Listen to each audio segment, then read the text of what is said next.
আজকে আমার ভারতের ওলামায়ে কেরাম, শিক্ষাবিদ, পেশাজীবী, সমাজের খেটে যাওয়া মানুষ, শ্রমজীবী, বিভিন্ন স্তরের সংগ্রামী জনতা, তরুণ সমাজ, ছাত্র সমাজ, আসসালামু আলাইকুম ওয়া রাহমাতুল্লাহ ওয়া বারাকাতুহু। ভিন্ন ধর্মে যারা আছে আমি সবাইকে আদাব জানাই। প্রিয় ভাইয়ের আমার, আপনারা জানেন দীর্ঘ 12 বছরের অধিক কাল মহেশকালের মাটিতে পা রাখার সুযোগ আমার হয় নাই। কেন আপনারা জানেন, আপনারা 5 বছরের জন্য আমাকে সংসদ সদস্য করেছিলেন। এই ভোটের প্রতিটি কেন্দ্রে ভোট দিয়ে আমাদেরকে ভোট কেন্দ্র থেকে ফুলের মালা পরে বিজয়ের আসনে সমাসীন করে পার্লামেন্টে পাঠিয়েছিলেন। এটাই ছিল জনগণের ভোট। এরপরে কি হয়েছিল? এরপরে হয়েছিল আমাদের জনগণ বলে আমি বলি না, কি বলেন? বিকাশ। বিকাশ কি চোখে দেখা যায়? অটোবাস। বিকাশ আর অটোবাস। অটোবাস মানে কি? ভাই যারা অটোবাসে সার্টিফিকেট নিতে মাফ করবেন, আপনাদের কোন দোষ নাই, কিন্তু যারা এই কাণ্ড করেছে সারা জীবন আপনাদেরকে অপমানিত করেছে, সম্মান করি। আর বিকাশ অটোবাস এগুলোর আবিষ্কার কার? হাসিনা।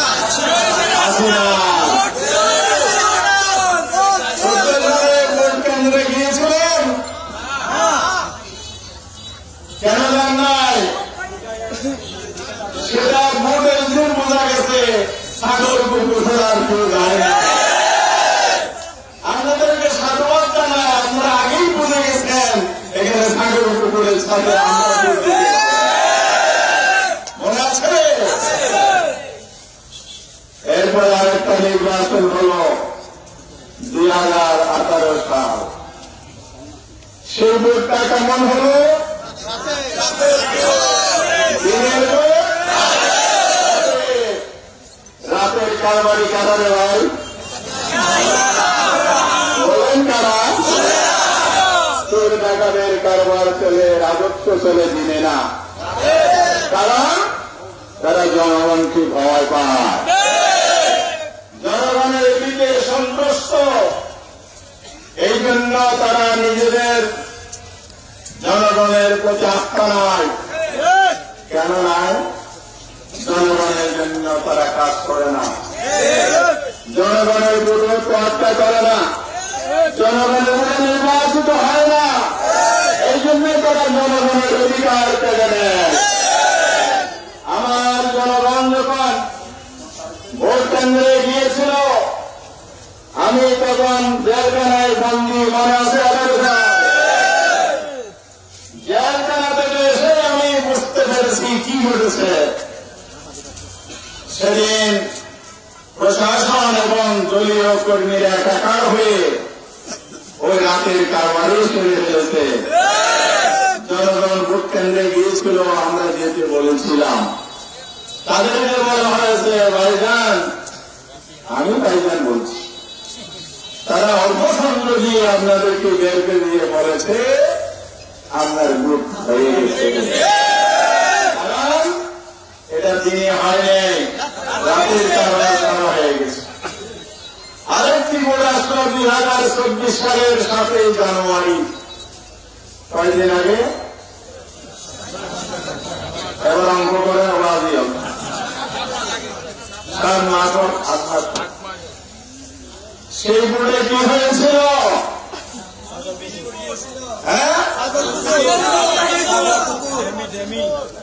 এদেশে বলা হয় ডেমি দলের ডেমি নির্বাচন। ডেমি দলের ডেমি নির্বাচন। আবিষ্কার কুসংস্কার না? এইসব নির্বাচনের ইঞ্জিনিয়ারিং বাংলাদেশে হয়নি, আগেরগুলো বাংলাদেশে হয়েছে। এগুলো যেমন নির্বাচন তো হলো ইন্টারন্যাশনাল ব্র্যান্ড, কথা বোঝা যায় নাকি?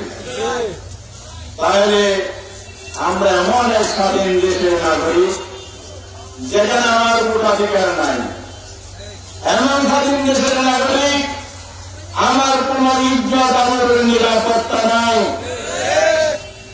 ওই যে পাড়ায় পাড়ায় কতগুলো সেনাবাহিনী তৈরি করা হয়েছে, আমার 80-85 বছরের মুরব্বীকেও আঙ্গুল তুলে কথা বলে, আমরা যা বলি তাই হবে, তাই করবেন, না গুম হবেন, জেলে যাবেন, জেলখানার ভাত খাবেন।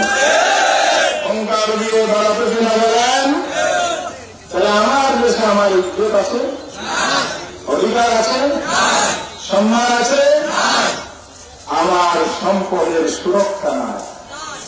ছিল আমি প্রকাশ্যে বাজারে থাকতে পারি নাই, কথা বলতে পারি নাই, দোকানপাট করতে পারি নাই, বোনা এবং চাষাবাদ করতে পারি নাই। আপনাদের কথাই আমি বলছি, পেরেছেন? পেরেছে।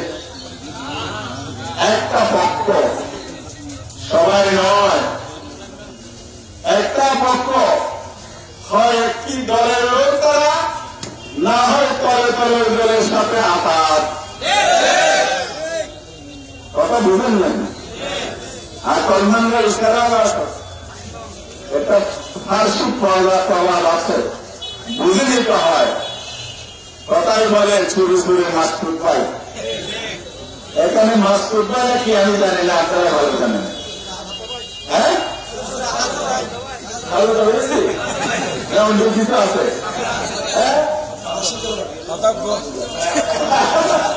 ওরা পিছন থেকে বলছে, আমি বলবো না।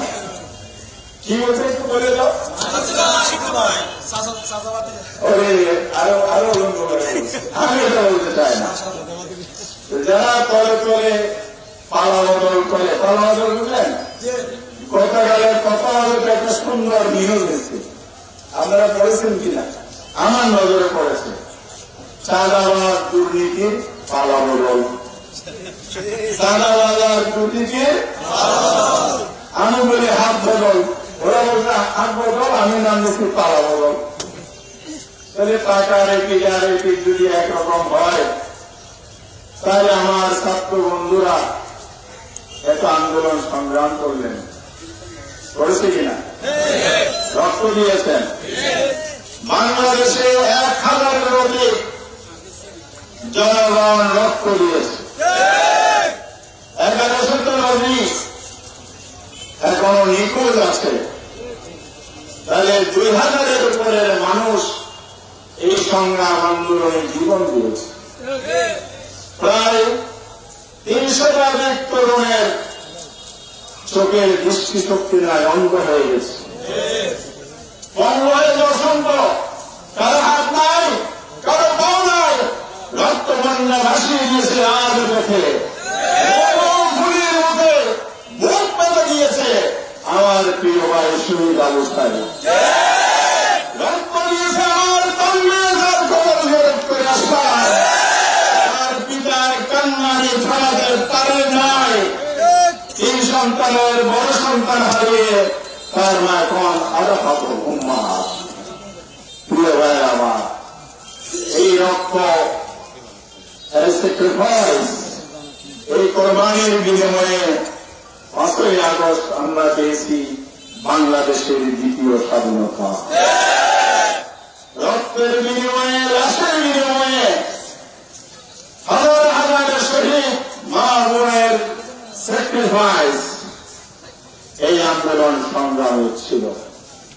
টেলিভিশনের পর্দায় আমরা দেখেছি, সোশ্যাল মিডিয়াতে আমরা দেখেছি, রাজপথে প্রাইমারি স্কুল, হাই স্কুল, মেয়ে ছেলে সবাই রাস্তায় নেমে এসেছে, বিশ্ববিদ্যালয় থেকে মিছিল করে এসেছে, তার সাথে সামিল হয়েছে 1.5 বছরের বাচ্চা কোলে নিয়ে এক নারী, আমার এক মা।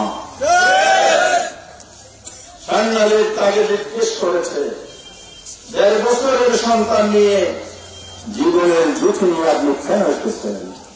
তিনি জবাব দিয়েছে, আমার ছেলেরা রাস্তায় রক্ত করবে, আমি ঘরে বসে থাকবো? আরেকবার আগে জিজ্ঞেস করা হয়েছে, এই বৃদ্ধ বয়সে আপনি রাস্তায় কেন এসেছেন? আপনার তো দুপুর বেলায় বিশ্রাম নেওয়ার কথা। সেই বাবা বলে, সকাল থেকে ছেলেকে পাহারা দিয়েছি, রাস্তায় যেন না যায়, গুলিতে মানুষ মরে, অসংখ্য তরুণ মৃত্যুবরণ করছে, আমার একমাত্র সন্তান হারালে এ ব্যথা কিভাবে সহ্য করব? কিন্তু আমি দুপুর বেলাকে বিশ্রাম নিলাম, আমার সন্তান, আমি জানতাম না সে আমাদের পাহারা দিয়েছে, তখন বাবা বিকালে দুপুরে বিশ্রাম নেয়। যে আমি বিশ্রাম নিতে গিয়েছি, বিশ্রাম দরজা দিয়ে আমার ছেলে রাজপথে মিস্ত্রিদের সামিল হয়েছে। সন্তানদের কোলে না পেয়ে তখন আমার শিক্ষা হয়েছে, আমি নিজে স্কুলে এসেছি, সে আন্দোলনে আমিও সামিল হয়েছি। এই রক্ত ভরা আন্দোলন বিজয় এর পিছনে অবদান আছে কি নাই? আবার ষড়যন্ত্র হচ্ছে, ষড়যন্ত্র নস্যাৎ করে দিতে হবে, জনগণের অধিকার ফিরিয়ে দিতে হবে। আমরা আমাদের নেতা নির্বাচন করতে চাই, আমরা বয়স্কারীকে শান্তিপূর্ণ বয়স্কারী হিসেবে গড়ে তুলতে চাই, আমাদের বয়স্কারীকে উন্নত বয়স্কারী করতে চাই, বয়স্কারীকে দ্বন্দ্ব বেদনার সন্ত্রাস ঘোরাগুলি ঘোরাগুলি হারাহারি সব উচ্ছেদ করে দিতে চাই। জনগণ সেই শান্তির পক্ষে আছে কিনাই বলুন? আমি কোন দলের পক্ষে, গোত্রের পক্ষে, সন্ত্রাসের পক্ষে কখনো ছিলাম না। আমাকে জিজ্ঞেস করে আমি কোন পক্ষে? আমাদের আমার কোন পক্ষ নাই, একটি আমার পক্ষ আছে, সেটা হল আমি শান্তিপূর্ণ জনতার পক্ষে। তাই আসুন, সময় আর বেশি নেই, ভবিষ্যতে কথা হবে ইনশাআল্লাহ। সবাইকে আন্তরিক ধন্যবাদ জানাচ্ছি। আগামী দিনের সুন্দর শান্তিপূর্ণ বহিষ্কারী বাজারে সবাইকে এগিয়ে আসার জন্য উদাত্ত আহ্বান জানিয়ে শহীদদের জন্য দোয়া কামনা করে, যারা রক্ত দিয়েছে, জীবন দিয়েছে, আল্লাহ যেন তাদের স্যাক্রিফাইস কবুল করে বাংলাদেশে স্থিতিশীলতা ফিরে আসে, বাংলাদেশে আরেকটি সুন্দর নির্বাচন হোক, সেই নির্বাচনে অংশগ্রহণ করে আপনারা নির্বাচনে গিয়ে আসুন। ধন্যবাদ। আসসালামু আলাইকুম।